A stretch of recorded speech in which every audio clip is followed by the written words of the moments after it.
Right now, Pittsburgh's best sports show is about to begin. Call us or tweet us. We got things to talk about on the Ireland Contracting Nightly Sports Call.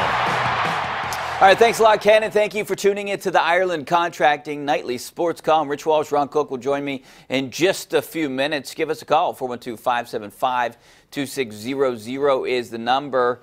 We have a couple big hoop games going on tonight.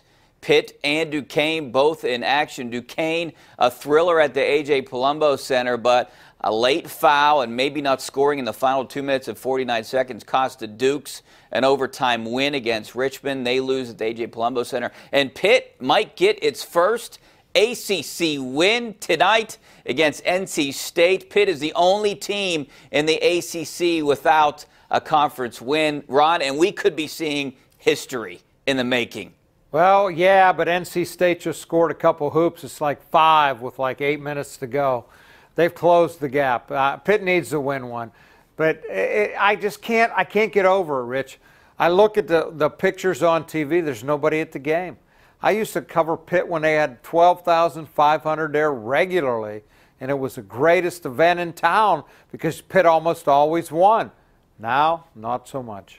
I know I miss it. I know I miss competitive basketball here in the city of Pittsburgh. Yeah, Big East basketball, but ACC basketball I think could be just as fun if Pitt could get its act together. I think that Pitt is the draw. You know, Pitt is playing in the ACC. You get the Dukes. You get Bob and I were talking about this today. Duke, North Carolina, Wake Forest, all these big teams, Syracuse, still come to the Pete. Even though Duquesne and Robert Morris are relevant, getting better, winning, and excited, but they're not going to get the opponents that Pitt would get. And I think a lot of fans are missing out on this right now. I can't believe what happened. I just can't believe in the short amount of time, and I know a lot of things had to happen for this to happen, but there's like 3,000 people at the game tonight. I cannot believe it.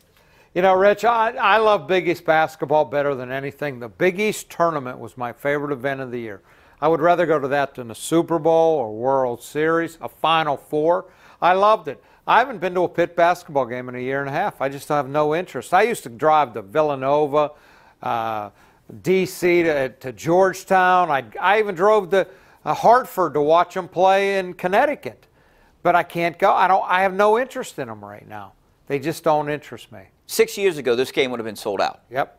Not now. No. And, you know, I talked to some of those former players, and I'm not going to name names. I'm sure you have too, and how disappointed they are. You know, I hear stories that Stallings doesn't acknowledge them if they show up to practice. You hear these kind of stories. I don't know what's going on over there, but there has to be some kind of drastic change, I would imagine. I want to give Stallings a chance to turn things around. You got to give him a little bit of a chance. Yeah.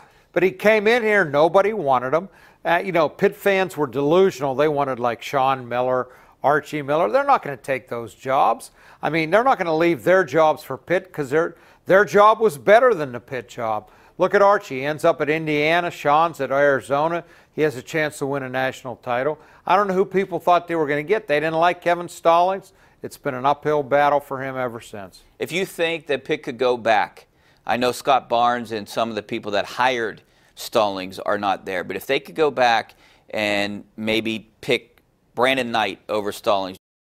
Maybe. It was time for Jamie to move on, I think. I agree. You know, he had a great run here, but it was starting to get away from him with the move to the ACC, and Pitt had to go to the ACC for football.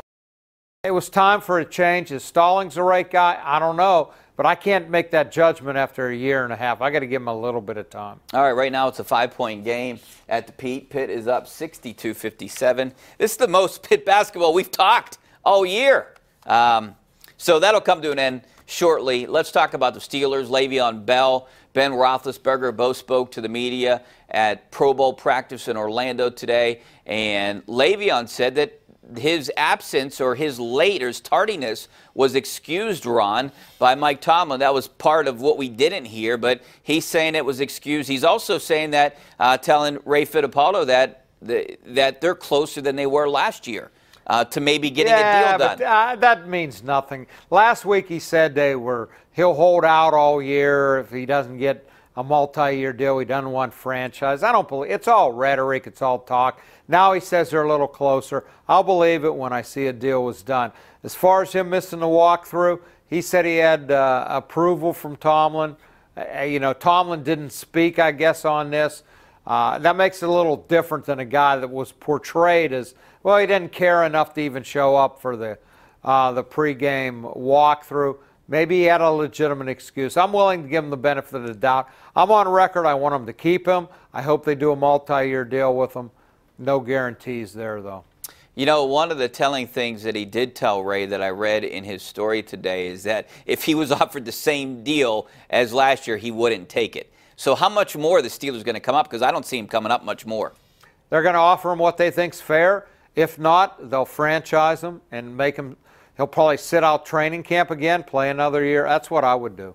All right, we got to take a break. Back with phone calls and tweets coming up next. Stay right there on the Ireland Contracting Nightly Sports Call.